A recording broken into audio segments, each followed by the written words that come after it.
Every polo shirt logo in your closet belonged to a company that no longer exists. We're counting down 5 brands that went bankrupt, got absorbed, or vanished while their logos kept selling. From a $200 million powerhouse that disappeared overnight to a retailer that dressed 41 presidents before filing Chapter 11, each died quieter than you think. Number 5 begins with a stuffed penguin and a snapped neck. Number 5 opens with a story that sounds like urban legend, but is backed by corporate lore and court filings.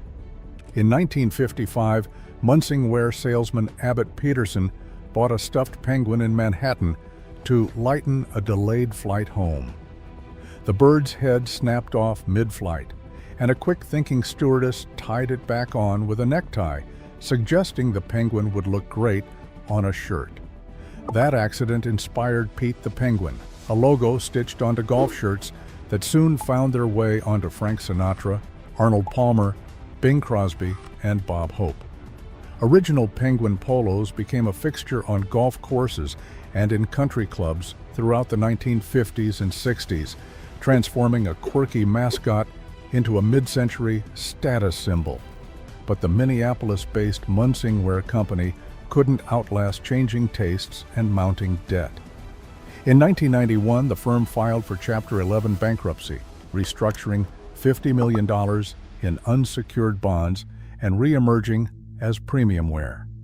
The penguin logo lived on, even as the original company faded. In 1996, Perry Ellis International acquired the Munsingwear trademarks, relocating the brand to Miami and relaunching Original Penguin as a heritage nostalgia label. Today, Pete the Penguin is still in the game, now sewn onto overseas-made polos spun from recycled polyester, with PGA sponsorships and a sustainability pitch. The original Minneapolis factory is a historic landmark, but the shirts now come from a global supply chain, managed by a licensing giant far removed from the company that started it all. Number 4 traces the journey of Izod, a brand whose crocodile-embroidered polos once defined American preppy style, but whose original business structure has all but vanished. In the early 1950s, David Crystal secured the exclusive U.S. license to sell Lacoste shirts, launching the Izod Lacoste label, a partnership that dominated country clubs and suburban malls through the 1970s and 80s. But by the early 1990s, the two names split apart. Crystal Brands, overloaded with debt, separated Izod from Lacoste so both could be monetized independently. The fallout was swift. Crystal Brands filed for Chapter 11 bankruptcy in January 1994, and within a year, Izod and Gant were sold to Philips Van Heusen for $114.7 million. Under PVH, Izod pivoted to a mid-tier department store staple. But the brand's heyday faded as fashion trends shifted and competition intensified. By 2015, PVH shuttered all 120 Izod outlet stores, marking the end of an era for the once ubiquitous mall brand. The next chapter came in 2021 when PVH offloaded Izod, along with Van Heusen, Arrow, and Jeffrey Bean, to Authentic Brands Group. Today, Izod polos are produced by licensed partners rather than a vertically integrated clothing company. The label survives as a familiar logo, but the original company, its factories, and its direct retail presence are gone, replaced by a licensing model that trades on nostalgia, while the business behind the brand has disappeared. Number 3 spotlights Le Tigre, a brand that once roared across American malls before vanishing almost overnight. Launched in 1977 by Campus Sportswear, Le Tigre entered the polo market with a leaping tiger logo, positioning itself as a homegrown rival to Lacoste. By the mid-1980s, Le Tigre was generating around $200 million in annual retail sales, an extraordinary figure for a label built almost entirely on the basic polo shirt. The tiger emblem became a pop culture fixture, worn by Wilt Chamberlain on the basketball court, LL Cool J in early hip-hop photos, and even Ronald Reagan in off-duty snapshots. But as the 1990s approached, the market shifted. Newer, faster-moving brands like Tommy Hilfiger and Nautica captured the youth market, and Le Tigre's momentum stalled. Production halted in the early 1990s, and the trademark lay dormant for over a decade, an abrupt fall from its peak. In 2003, Le Tigre resurfaced with updated colors and construction, only to change hands repeatedly. First to Kenneth Cole Productions in 2007, then to Infinity Lifestyle Brands and Hilco Global in 2015. Most recently, Designer Brands, the parent of DSW, acquired Le Tigre and pivoted the label towards sneakers and athleisure, targeting a new generation of shoppers with little memory of its original heyday. Le Tigre's story is a case study in how a once-hot logo can become a commodity, repackaged for nostalgia or novelty long after the original company and its vision have disappeared. In second place, Brooks Brothers delivers the most jarring lesson in heritage branding.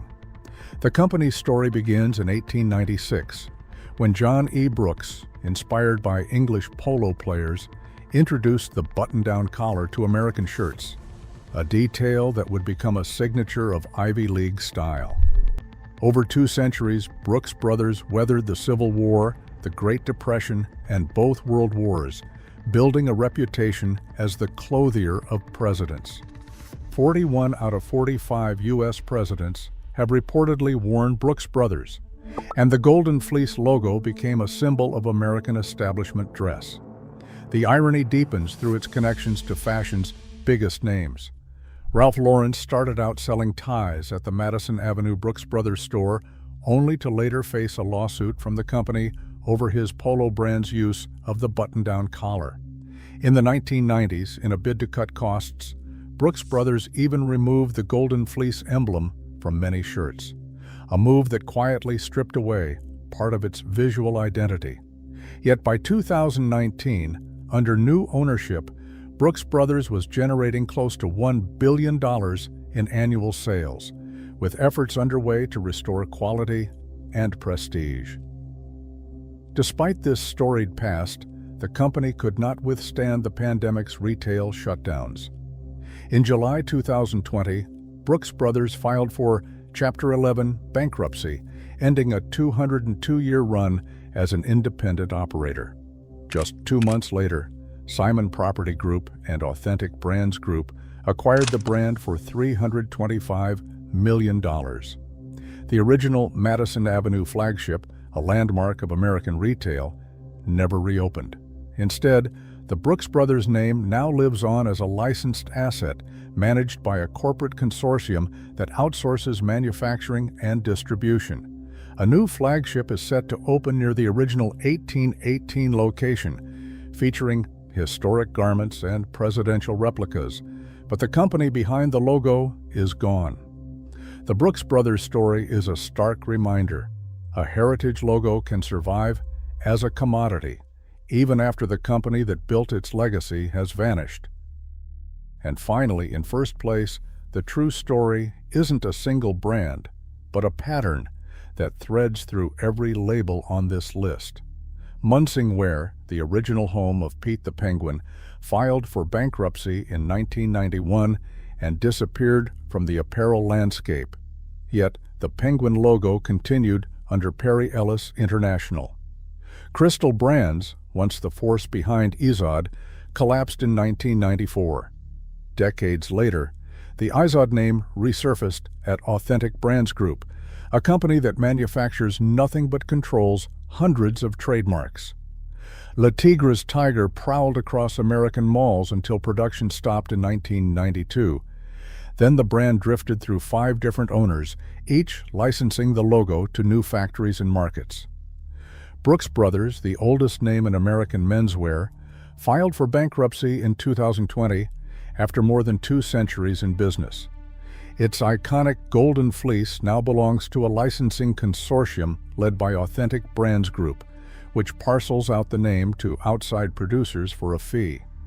What unites these endings is not nostalgia, but the survival of the logo.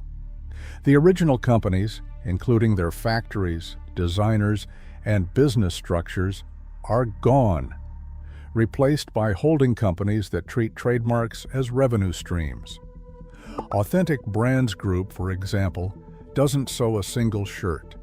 It collects royalties by licensing out familiar names to a global network of third-party manufacturers. The crocodile, tiger, penguin, and golden fleece are still stitched onto polos, but their meaning has shifted.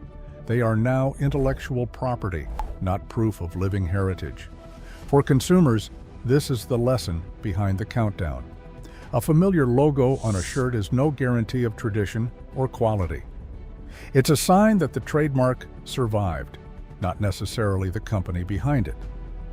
Before trusting a label's story, check who owns the name today.